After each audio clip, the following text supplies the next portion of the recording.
नमस्कार दोस्तों, मैं हूं आपका सटर बग लड़का। आज मैं आया हूं आपके साथ एक टेक्निकल सेशन लेकर के। मेरे साथ जुड़ चुके हैं विट्ठल मिश्रा, जो मेरे बैचमेट हैं एनआईटी पटना सिविल से। तो मैं आज बात करने वाला हूं कि आप बीटेक के साथ ही गेट की तैयारी कैसे कर सकते हो, वो भी बिना कोचिंग ज्वाइन किए हुए। तो विट्ठल, आप कुछ अपने बारे में बताएं पहले। नमस्कार, मैं Vitthal Mishra, NIT Patna civil engineering pass out 2021 batch. मैंने गेट अपना फरवरी में दिया है और मेरा ऑल इंडिया रैंक 22 और 2216 था। ओके, तो आपने गेट 2021 अपेयर किया, आपका ऑल इंडिया रैंक 2216 था। तो आपने गेट की तैयारी कब से शुरू की? मैंने मन तो बना लिया था थर्ड ईयर के स्टार्टिंग में कि मुझे गेट देना है अच्छे से, और प्रिपरेशन मैंने सीरियसली स्टार्ट किया था 6 सेमेस्टर से, जो कि शुरू में तो 2-3 महीने मार्च अप्रैल तक तो बहुत अच्छा चला। फिर कोविड की वजह से डिस्टर्ब हो गया और हुआ ये कि मैंने पोस्टल पैकेज मंगवाया था, जो कि हॉस्टल में रह गया। मैं चला गया घर, 3-4 महीने डिस्टर्ब हो गए। फिर मैंने सितंबर से वापस अपना पढ़ाई रिज्यूम किया और तब से फिर मैं लगातार फेब तक पढ़ाई किया, फिर गेट दिया। तो आपने गेट के लिए कोई कोचिंग ज्वाइन नहीं करी? नहीं, कोई कोचिंग नहीं ज्वाइन किया। तो उसके लिए आपने पोस्टल पैकेज, पोस्टल जैसा आपने पैकेज बताया। बिल्कुल। तो पोस्टल पैकेज कितना हेल्पफुल रहता है गेट की तैयारी के लिए? वो काफ़ी हेल्पफुल रहता है। उसमें एक्चुअली बस वो रिलेवेंट टॉपिक रहते हैं जो कि आपको एग्जाम्स में आने हैं। एक्स्ट्रा अननेसेसरी चीज़ें नहीं रहती हैं, जो कि आपको रेफरेंस बुक में काफ़ी सारी जो आप जनरल रेफरेंस बुक मिलती हैं मार्केट में या फिर लाइब्रेरी से आप जो कॉलेज में लेंगे, तो उसमें काफ़ी इरेलेवेंट चीज़ें हैं। एमटेक लेवल की कुछ चीज़ें होती हैं, कुछ चीज़ें ऐसी होती हैं जो किसी एग्जाम में नहीं आती, तो पढ़ना अननेसेसरी है गेट के लिए, अगर आपका फोकस गेट पे है। तो पोस्टल पैकेज में सिर्फ वही टॉपिक रहती हैं जो कि आपका रिलेवेंट है, जो कि बराबर एग्जाम्स में आते हैं। आपको क्वेश्चन ढेर सारे मिलते हैं, आप प्रैक्टिस कर सकते हो अच्छे से। और सबसे ज़रूरी चीज़ है पोस्टल पैकेज के साथ मॉक टेस्ट देना। जैसे ही आपका कोई सब्जेक्ट खत्म हुआ, आप उसके मॉक देना स्टार्ट कर दो। तो ये सब चीज़ें काफ़ी ज़रूरी हैं। ओके, तो एक चीज़ ये कि पोस्टल पैकेज से अगर हम पढ़ना चाहते हैं, अगर कोचिंग नहीं कर रहे हैं, कोचिंग कर रहे हैं तो सामने टीचर हैं हमारे बताने के लिए, कुछ डाउट है तो हम उनसे तुरंत पूछ सकते हैं। बट पोस्टल पैकेज में ये फैसिलिटी नहीं मिलती। तो इन चीज़ों को आपने कैसे हैंडल किया? पहले मैं खुद से समझने की कोशिश करता था। 1 दिन लगा, 2 दिन लगा, 3 दिन लगा। फिर मैं कोई अच्छे से जैसे कि जो प्रोफेसर वगैरह सजेस्ट करते थे कॉलेज में कि इस रेफरेंस बुक से पढ़ो, इस रेफरेंस बुक से पढ़ो, मैं उसमें उस टॉपिक को ढूंढने की कोशिश करता था, वहाँ समझने की कोशिश करता था। नेट से एग्जाम्पल वगैरह डाउनलोड करता था। फिर भी अगर समझ में नहीं आता था तो मैं फाइनल उसका वेटेज देखता था, एग्जाम में उस टॉपिक का वेटेज कितना है। अगर ऐसा है कि 1-2 साल पे फ्रिक्वेंसी है एक क्वेश्चन आने का, ऐसा अगर फ्रिक्वेंसी है तो टॉपिक छोड़ देता था, उस पर उतना टाइम वेस्ट नहीं करता था मैं। नहीं, अगर ऐसा है कि वो टॉपिक इंपॉर्टेंट है तो फिर मैं यूट्यूब पे लेक्चर वगैरह देख लेता था, या फिर फ्रेंड है कोई, उनसे समझ लेता था, सीनियर से हेल्प लेता था। तो मतलब सिंपल सी बात ये है कि आपके पास जो भी रिसोर्स अवेलेबल है, आप उनका पूरी तरह से यूज़ करो। अगर आपको कोई टॉपिक समझ में नहीं आ रहा तो अपने दोस्तों से पूछो। यूट्यूब पे बहुत सारे वीडियो हैं उस पर्टिकुलर टॉपिक पे, वो जाके देखो। फिर अब एक एनालिसिस करो कि गेट में कितना स्कोर है, क्या है, नहीं है। आप उसके अराउंड सब काम कर सकते हो। तो आप मुझे ये बताओ कि आपने जो तैयारी स्टार्ट करी, आपके स्टडी आवर कितने थे? लाइक आपने कितने घंटे पढ़ाई किए, क्या किए, नहीं किए? जब तक तो मैं हॉस्टल में था तो मैक्सिमम एट मैक्स 4 से 5 घंटे रहते थे डेली के। और घर पे जब मैं था तो टिल दिसंबर वही 4-5 घंटे रहते थे। दिसंबर से मेरा टाइम इंक्रीज हो गया, अप्रॉक्स 7 से 8 घंटे। गेट की एग्ज़ाम फरवरी में हुई थी, तो अप्रॉक्स दिसंबर लास्ट के 7 से 8 दिसंबर घंटे। लास्ट तक आपने 5 से 6 घंटे, जो एक एवरेज हाँ, एंड गुड आप आवर ऑफ स्टडी कह सकते हो। तो मतलब ये कहना चाहूँगा कि आप एक अच्छे खासे अमाउंट स्पेंड करके पढ़ाई पे अपने टाइम का आप एक एक टारगेट अच्छा बनाओ, स्कोर। जैसे कि आपको आज ये टॉपिक कर लेना है, इस टॉपिक कितने क्वेश्चन कर लेना है, वो टारगेट हो गया, खत्म करो। फिर उस दिन नहीं भी पढ़ोगे तो चलेगा, कोई दिक्कत ऐसी बात नहीं है जो एक ही दिन में पूरा सिलेबस कंप्लीट करना है, ऐसा कोई जरूरी तो है नहीं। बिल्कुल।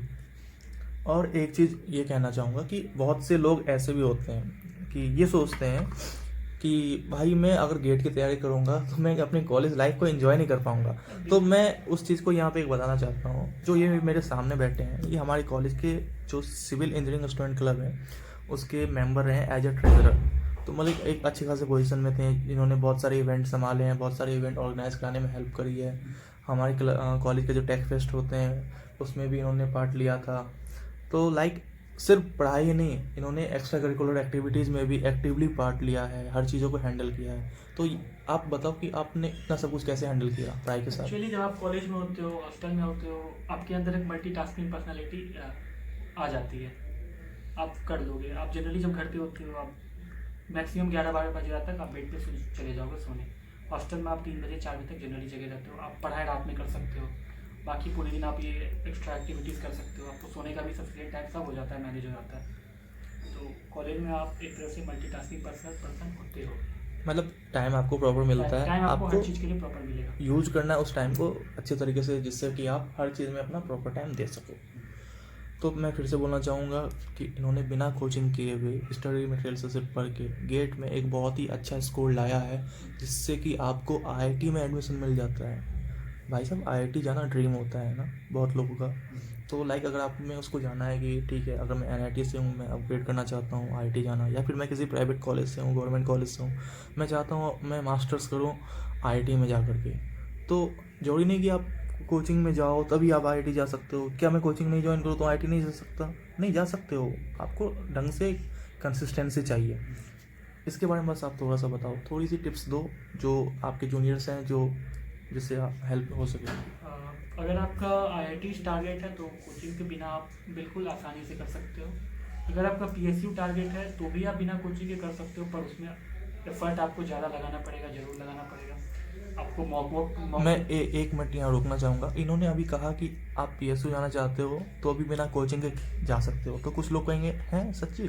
तो मैं आपको बताना चाहता हूँ, हमारी बैच का एक बंदा है अभिषेक, उन्होंने इस साल गेट में 150 रैंक लाए बिना कोचिंग के। सेम इन्होंने पोस्टल पैकेज से पढ़ाई करे। मैं कोशिश करूँगा उनसे भी कांटेक्ट करने की, अगर हो पाए तो उनकी भी एक सेक्शन लूँगा।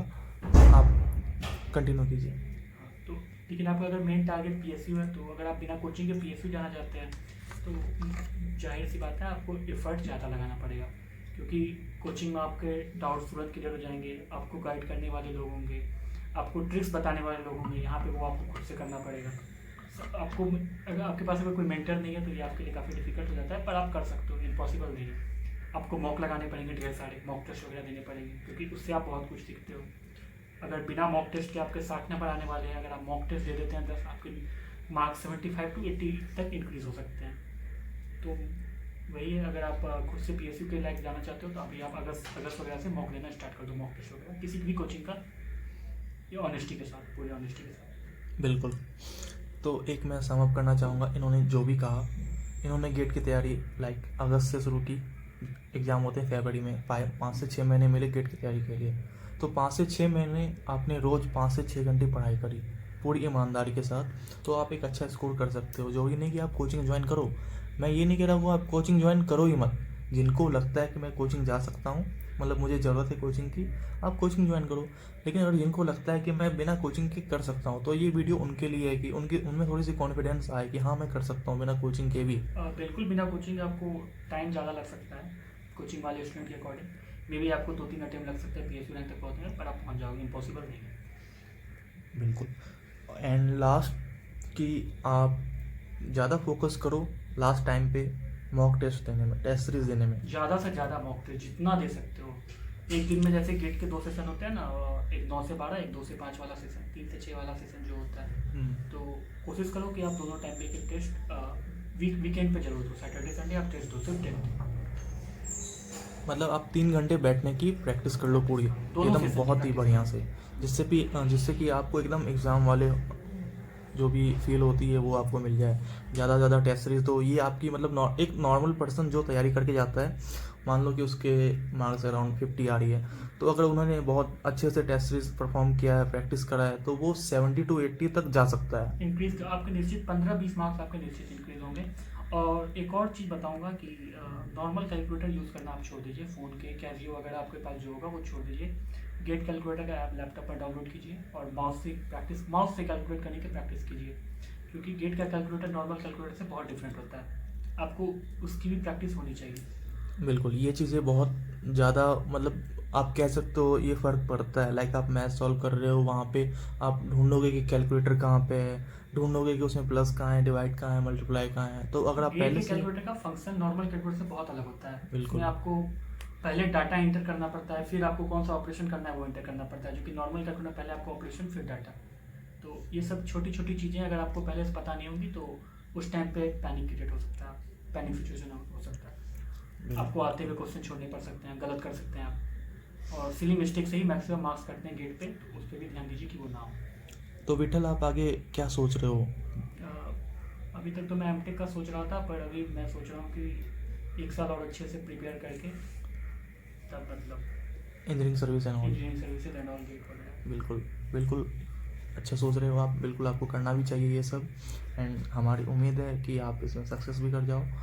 एंड अगर किसी को कुछ भी डाउट है गेट से रिलेटेड, लाइक कोई भी क्वेश्चन है, कुछ भी क्यूरी है, तो आप नीचे कमेंट सेक्शन में बता सकते हो।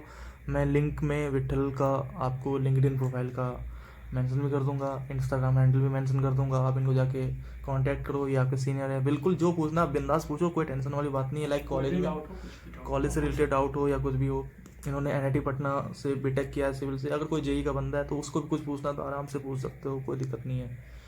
तो thank you so much Vithal जुड़े रहने के लिए। Thank you.